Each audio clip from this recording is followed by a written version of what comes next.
So welcome everybody and welcome Terry. Really pleased to have you. Terry has been the president of the US Tour Operators Association since 2013.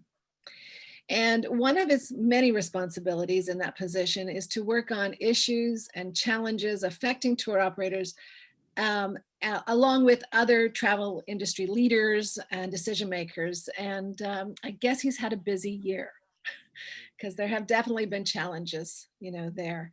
And before joining USTOA, he was the president and CEO of Cruise Lines International Association. So his experience in tours and cruises runs very deep, and I feel very fortunate that we have him here with us today. So Terry, thank you for joining us. Janice, it's great to be here. So can you hear me okay? Yes, absolutely. Absolutely. Okay. We're so, going to first, I have to start by saying how great it was to see we have somebody, I think, from Baltimore, Portland, north of Chicago, because I am sporting I voted this morning in torrential rain in South Florida. So everyone vote. I don't care who you vote for, but we all have to vote. So. And Terry, what did you went out in torrential rain and your logic was? Because no one else in their right mind would go out in a monsoon to vote. And I was the only place in there, or the only person in there, and it was perfect. There you go. I thought that was very clever. So on another level, on a travel level, let's get to know you a bit better. Yeah. 1 or 2 word answers, not more. I'll try. Okay, in terms of your travel, urban or nature? Urban. Okay. Carry on or more? Carry on. Okay. As far as your mode of transportation, do you prefer plane, train, or car? Plane. Okay. And if you have to save on one thing, which of these 3 would you save on? Your flights, accommodation, or food? None of the above. Okay, you're a luxury traveler. Got it. Okay, and then what would you splurge on? Flights, accommodation, or food? Flights. Oh, you splurge on flights. Oh, that's interesting. That's interesting. I can. Okay, and finally, should time travel be possible, would you go back or forward in time? Forward. Oh, that scares me. I don't know what we're doing. Okay, that's great. Thank you. Let's get to the real stuff. So the very nature of tours for solo travelers is that they get to join other people, right? But the nature of the coronavirus is that it's somewhat dangerous to be near other people, or can be, right? So generally, what we're after around in the questions that I'm going to, ask you is, we want to know what tour companies are doing, and primarily, I guess, tour companies from within your association is what you would know best, planning to keep us safe financially, safe health-wise, safe, right? So, but let's start a little bit back, because I think it's important that our travelers understand, broadly speaking, how hard hit has the tour industry been? Well, I don't think it comes as any surprise to our friends who are with us today that, the tourism industry as a whole has really been hit hard. And when I look at, I consider New York City my home, it's been my home for the last 25, 26 years. And I look at the hotels, and I look at Broadway, and I look at restaurants. Our industry has been so severely impacted. And the tour segment of this broader tourism industry family has been equally impacted. So ultimately, I don't know how this will play out. I don't have a crystal ball, and even if I did, I wouldn't tell you what I saw in that crystal ball.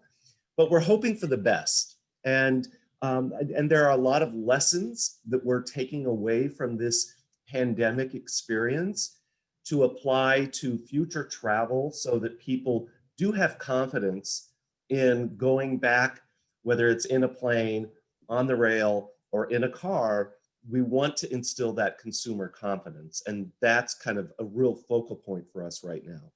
Right. Yeah. From what I've learned, the tour operators have an incredible investment even before anyone buys. And so that makes the financial hit all the more difficult for them. Yeah, it absolutely does. It Yeah. absolutely does. But, and I know we're going to touch on this in a little bit, Janice, about our $1 Million Travelers Assistance Program. That's the But next just, one. but just to touch on it right now, so we take about 10 million US travelers to every corner of the world on an annual basis. So that means what you're talking about is the tour operators that you represent in the association. Yes. 10 million on an Yes. annual basis. Okay, that's a lot. We have only had 80 consumers reach out to us during this pandemic to express concern about, whether it's a refund or a travel voucher in the future. And I think it speaks volumes as to the integrity of our tour operators, because each one of those 80 that we've received have been resolved to the customer's satisfaction without even having to tap our $1 Million Travelers Assistance Program. So and I know I'm biased. I'm paid to speak well about my members. That's what a trade association does. But I really feel like this is really demonstrating the kind of businesses that we represent, that we're going to take care of customers. Right. But I think we need to understand how this $1 Million Travelers Assistance Program works, because I don't understand it. Does each tour company have to put up $1 million somewhere? Yes. Like, that seems like a lot. I hold that $1 million for each one of our members, and it can be a treasury bond, a letter of credit. There are different financial instruments that we accept to be part of this program. And so I've got this, this pool that if one of our members should cease operations, then the consumer could come to us to recover a deposit that they might have had on hold with a particular USTOA member. So it's really another layer of insurance to say we stand behind our members because they're going to do right by you, but we've got this program in place if something should happen. And so hence, we are 48 years old, and this program has been with us for 4 decades and has done well for our customers. So as a traveler, I would have to go to the association to get a refund, not to the company. Well, we're going to explore all options with you. So let's say you charged your tour on a credit card. So that might be a way to recover your investment. Let's say you had travel insurance. That may be another vehicle to recover an investment.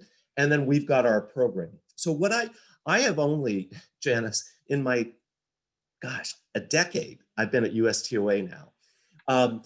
And when I first came to USTOA, there was one member who was going through a bankruptcy. And what I watched our attorney go through, along with our executive vice president, they worked with every consumer, holding their hand and saying, okay, let's explore this avenue and then this other avenue and our avenue to make sure you get whole. And that impressed me so much to see the commitment to the customer. So fortunately, excuse me? It's a backstop. It's a backstop. Yeah. Right. So I haven't had to go through this in my decade at USTOA. They were just transitioning with one member that had some financial issues when I first joined a decade ago. But it's a way for us to differentiate ourselves from any other travel association in the world. Right. It seems like a lot for a tour operator to put up, right? Well, if that money's been accumulating over time and accumulating interest, like, do you have different levels for a smaller tour operator than a large tour operator? Like in Abercrombie and Kent can put up a lot more than, We don't. no, Yeah, yeah, and we've talked about it, but we just kind of feel like we all need to have a consistent level of commitment to this program. right. And so you're absolutely right, Janice. You know, for some of our larger members, $1 million really is a drop in the bucket. Mm, But for a small to medium-sized tour operator, you know, tying up $1 million of equity that they could use to put into an office space or something else, or staffing, it's a big commitment. So we have not put it on a scale. We've kept it at $1 million, and but it is something that we revisit frequently. right. Yeah, and I asked the question because an awful lot of the companies that treat solo travelers really well are small companies. So, and that it would be very difficult, I'm assuming, you know, for them to be able to put up that kind of money. And yet it's they are more agile in terms of being able to accommodate solo travelers. Now, it's not exclusively smaller companies by any means, Right. but that's that, you know, so that's why I was really Yeah. interested to see whether there's any scale that could be possibility. No scale yet. No scale yet. But you Okay. know, with this pandemic, who knows? Right. Who knows? Yeah. Yeah. And, you know, like insurance, right? It all goes into a pot kind of thing. Right. So, Exactly. yeah. Yeah. Anyways, consider it.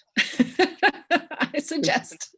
Consider it done. Okay. Yeah. Yeah. Just because we're so close, you know, we're such a small operation ourselves, and we are so close to so many of our advertisers who are small operations. So that's why, you know, Well, I have a we're, sensitivity to it.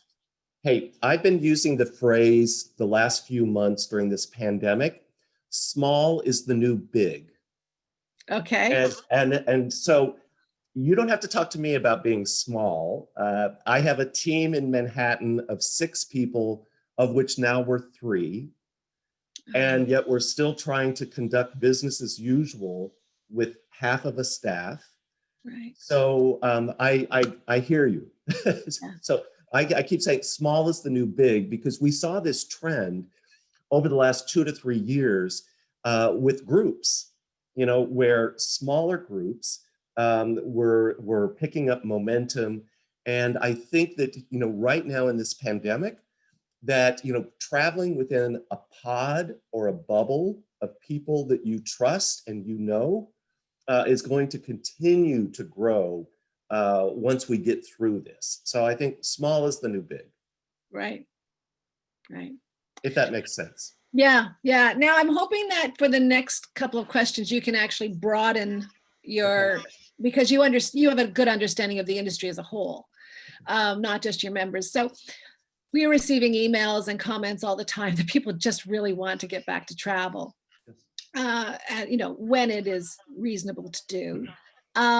So I'll address the health side next, but on the financial side of things, how can travelers protect themselves? What kind of guarantee or what we should be looking for in the terms and conditions that we might find now that can protect us from you know, things going wrong? Like, should an advisory happens and we can't leave the country again, or the trip is 2 weeks long and the quarantine period for that country is now 2 weeks long, right? So what should we be looking for from tour companies? Well, Janice, first of all, every company, whether a member of mine or not, or a cruise company, everyone's terms and conditions are different. Yeah. So I think the first piece of advice I would give is to make sure that you have a good travel advisor to help you kind of get your way through those terms and conditions, and to make sure that you've got protection. And, you know, travel insurance, I think everyone is trying to figure out what the new normal is going to be, whether it's the terms and conditions or the travel insurance. So I cannot tell you, other than I can say with complete confidence, that if you have a solid travel advisor working with you, and and a reputable company that you're considering, you're going to be fine. But you've now more than ever, we've got to do our research. We just can't assume that everything's going to work out okay. I think from our perspective, and I like your point earlier, Janice, take off my USTOA hat and speak from a broader perspective. But the travel industry wants to do right by our customer because we are built on loyalty. And That's so true. The only way we're going to expand and build that loyalty is by doing the right thing. So I have been in this industry for 30 some years now, and I always take pride in the, whether it's a cruise line, a hotel company, or a tour operator, in the way that they try and do the right thing. And I think during a crisis like this, now more than ever, they will do that. So it's not easy. It's not easy, as I'm sure you all know, but it's such a valuable. I think that there's a silver lining to all of this, and that one silver lining is that I think local communities from around the world now have a greater appreciation for the economic impact, for the jobs that are created, for the infrastructure that can be built through travel and tourism. Right. So I think that understanding once and for all for what we all represent, I think message delivered. Yeah. I hope. Now it really gets down to our elected officials then to make sure that they understand it, but I think they do. I think they do. Yeah, and it may force a different kind of, financial structure in terms of how much a company has to put out in advance, people coming in and booking rooms in advance and all of this kind of thing. Hopefully, there's a somewhat more collaborative thing that ends up protecting their consumer in the long run. I don't know. It is such a tough situation. When I hear tour operators talking about their situation, and then I hear travelers talk about their situation, it's just tough. It's tough all the way around. Yeah. What about health safety? Mm-hmm.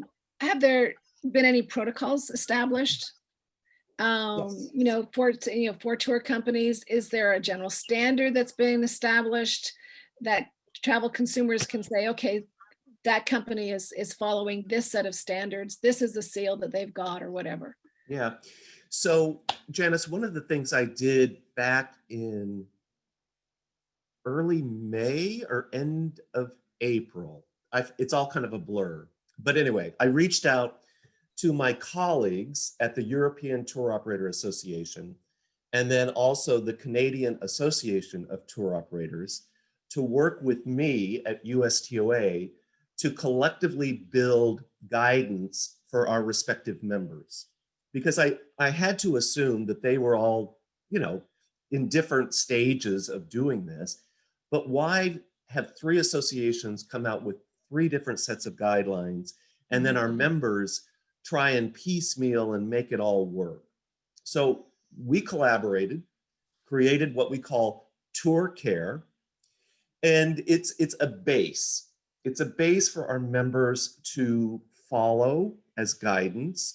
And honestly, there's nothing in there that's going to be shockingly surprising. I mean, it's like, wear your mask, have hand sanitizer on, whether it's a restaurant, museum, on the motor coach, on the river cruise, so, and practice social distancing and stagger the times that you take people to a restaurant to eat. So, like I said, there's nothing surprising, but we tried to make it we didn't try, we succeeded in making one document for our members. The other thing that's good to mention here is that from what I'm seeing and hearing, more members are doing a more robust program than what we even recommended as a base. And I'm not surprised or shocked by that, Yeah. but they're taking this seriously. And we have to. I mean, if we're going to get people back traveling, we have to demonstrate the commitment to, health and sanitation. So we started this journey relatively early into this pandemic, and we thought it was the right thing to do. And what kind of expertise did you seek out for developing these guidelines? Well, we went to our tour operator members and formed a working group, and we worked collectively with this group. I have to say, I'm pretty good at Operation Pester. Being a New Yorker, you kind of know how to Operation Pester. I tried my darndest to get somebody at CDC or another entity to at least kind of review and, approve. And I could not get that, what I was looking for. So I'm not telling you that I've got an outside medical expert, but I can tell you everything that we put in this document is consistent with what you've seen the hotels doing, the airlines doing, the travel industry at large. Right. Tracy, do you have any questions? Yeah, just before we move on, Linda was wondering, just for clarification, Terry talked about recommending that you have a travel advisor. And she was just wondering whether you mean that's someone within the travel company or an independent, like a travel agent, just to clarify what you meant by travel advisor. Yeah, so we're kind of transitioning in the industry here in the US from saying travel agent to travel advisor. So when I say travel advisor, it in the past, we referred to that professional as a travel agent. And this is somebody who sells travel professionally, is educated, and works on behalf of their customers in making recommendations. Okay. Great, thanks. Yeah, there is confusion out there. I should probably remember that. Anything else, Trace? No, that's it. Okay. So what can we expect as the experience on the tour? So, you've got these guidelines. Will people be, fewer people on a bus, everyone wearing a mask on a bus, more distance at meals, how are these things going to play out? Like the travel experience itself is what I'm after here. Yeah. All of the above, Janice. All of the above. Yeah. And, it's hard to say how this will impact the travel experience, until we've actually experienced it ourselves. But I think, first and foremost, everyone wants to be safe. Yeah. So, if it means wearing masks and socially distanced, we're willing to do that, and we will do that. But it will have an impact. That's why I think small is the new big. And then the other thing too that I keep hearing about, and I believe this, but the US traveler in the past would try and go to 3-4 different European countries on a 10-day itinerary, because we don't have as much time to vacation, and we try and pack as much as we can into that 10-12 day, whatever the time allotment is. I think we're going to see people making a commitment to a single destination longer, just to be able to exhale and just experience it without feeling like, okay, now I've been here for 2 days, I've got to go there for 3 days, and then another country for 2 days. I think there's going to be a sense, at least in the short term, of just staying put. Right. So the hub and spoke concept might be more common then. Yes. Where you're in one location, but you're taking day trips out from it. Yeah. And then another thing that I'm seeing and feeling, because I have to rely on feeling sometimes, and that's meaningful travel. I think we have an opportunity as we transition from this pandemic to make sure that we do what we can to get our economic impact into the businesses that it can have the greatest return on behalf of that community and that business. And I think we will see greater vetting of vendors, as well as where can we have the best impact? Where does our dollar go the furthest on this itinerary? And I think there's a lot of thought being given to meaningful travel. So yeah, that's the responsibility piece. Yes, yes. Yeah. Yeah, interestingly, we are in the midst of doing our annual reader survey, and we are seeing that as a significant trend in the results so far. Yeah, yeah. So responsible, sustainable, meaningful. Yeah, yeah. And early on in the pandemic, I didn't know what to expect. As an association, we had really elevated sustainability as the highest priority to educate and inspire, but I didn't know what would happen as we continued to go down, through this pandemic. But what I'm seeing and hearing is it's actually staying right on top. I think people and my members and travelers understand now more than ever that sustainability and responsibility is so key. Yeah. And it needs to be part of our commitment to travel. So I'm encouraged. I'm encouraged by that, and that's another silver lining. Yeah, yeah. We have Linda on this call from Global Heart Journeys, and Linda just waved. And meaningful travel is certainly fundamental to what she does with her tours. Yeah. Great. Can I pop in with another question? Oh, okay. And I think this may be more about understanding the role of your association. But Gloria is asking whether the association takes a role in recommending whether people should wait for a vaccine or whether they would evaluate a vaccine or make any recommendations around traveling from that perspective. Well, Gloria, that's a very good question. And I don't have the answer for that, to be quite truthful.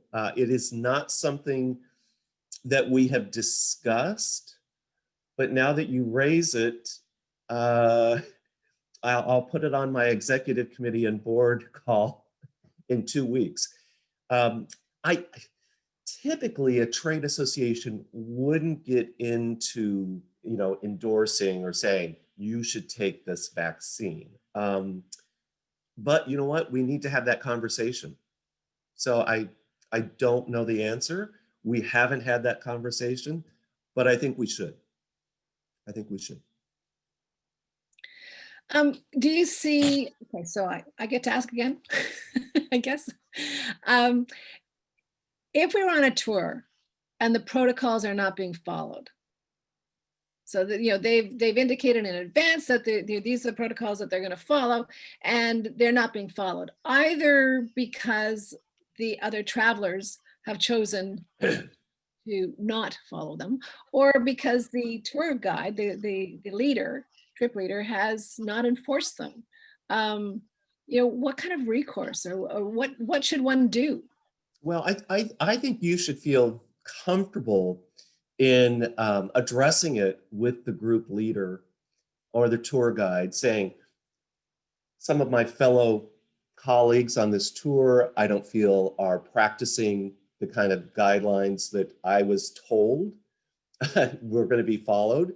So I think I now is not the time to lose your voice.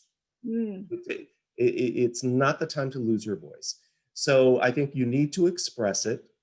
And then whoever you're working with on this travel experience, they need to take it seriously. They need to address it. But I think, one of the things, Janice, that I've talked about for several months now is shared responsibility. And I think what you described here is a shared responsibility. You need to communicate your concern, and then the travel provider needs to address it to your satisfaction. But it's a shared process. We all have to take this seriously. Right. Yeah. Otherwise, when I don't know about you, but I just want to travel. Yeah, I know. Couldn't it just be simple again, right? Yes. But it's not. But it's not. Yeah. Yeah. And I like your comment about finding your voice. This is not the time to lose your voice. Right. And this is something that I promote, whether you're traveling with a tour or whether you're traveling independently, is to have your voice and to use it. And it's one of the things that solo travelers say is one of the huge benefits of traveling solo is the sense of ability, of capability, right? Yeah. So I think that all fits. I agree. Okay. I agree.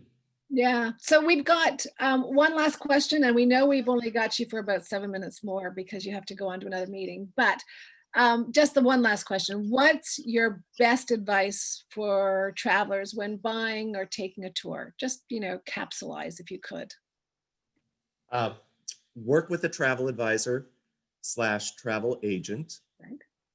Purchase travel insurance. Now, those terms and conditions are being modified as we speak, but I still am a firm believer in travel insurance. And then, I have to use a USTOA member. I have to say that, but I do believe it, because we are here as your advocate. We are here through our $1 Million Travelers Assistance Program to make sure our customers have an extraordinary experience. And that's the long and short of it. Yeah. But an advisor is good advice. Because if you're buying a big ticket item, you want to have some confidence in what you're buying. And if reading terms and conditions is not your strength, then maybe some help with that. But otherwise, I think that if it is your strength, you know what you're getting into, it should be okay. But the travel insurance piece is important. And this is something that was raised in our talk last month, as to buy travel insurance as soon as you put any money down. I agree. Right? So that even your initial investment, your deposit is protected. And if the trip is very expensive, the other piece that Phil suggested is try to negotiate a smaller deposit. I didn't explain that correctly. If the trip is very expensive and the deposit is greater than what would be covered by your insurance, then try to negotiate a smaller deposit. Right. But a trip cancellation is usually 10,000 or something like that. It would have to be a very expensive. Right. So, but travel insurance is a big piece. So, yeah. Anyone else have questions? I have one question from Laura, wondering if tour companies are likely to require COVID testing of people who are going on their tours. Good question. Good question, Laura. Maybe. We have not yet seen any kind of broad trend on this front yet. However, I wouldn't be surprised that we would start seeing that. So, just like, I went to Croatia a couple weeks ago. And, I had to show a negative test in order to get through customs in Croatia. And I think that more than likely, I think that will become the norm, but don't know yet. But I think it gives you a little peace of mind. Yeah. Good question. Great question. Yeah. Okay. Anything else? Do we have time for one more? One more. Okay. So Linda is asking a question from the perspective of a tour operator, wondering if you have any recommendations for any kind of new liability insurance for tour companies because of all the new variables when travelers are on their tours. So if they get sick on the tour, different things that the tour company can't control, and looking at whatever their liability might be in those cases.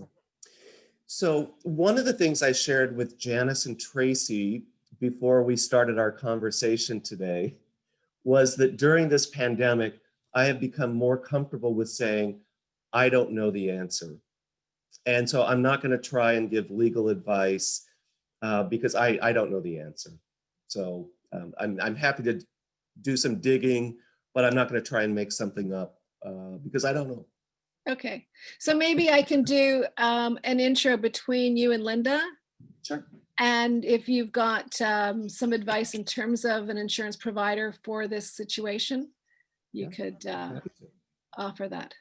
That'd be great. Yeah, that would be wonderful. Thank you for that. Okay, is that it? And we are within 2 minutes of our deadline. That's not bad. Not bad. As a tour operator, I do live by schedules. So 2 minutes is good. 2 minutes is good. Okay. Well, thank you. Thank you very much, Terry. Thank you all for joining us today. And we will get this up on the Patreon site tomorrow. So for everyone that didn't make it, and for those of you if you want to review anything. So remember to vote. Vote. I wonder if I could just mention that for people who may be new to the group or who weren't with us when we had the presentation on travel insurance, given that Terry's talked so much about the value of travel insurance, you can go into the Patreon page and watch the recording of the travel insurance session that we did, which will have a lot of information for you. That's good. That's good. Yep. Yeah, it's all there for you. And the library will just continue to grow. So yeah, good. Okay, right. Thank you very much. Thanks, Thank Terry. you. I enjoyed it. Joining us. I enjoyed it, everyone. Okay. Bye. Bye-bye.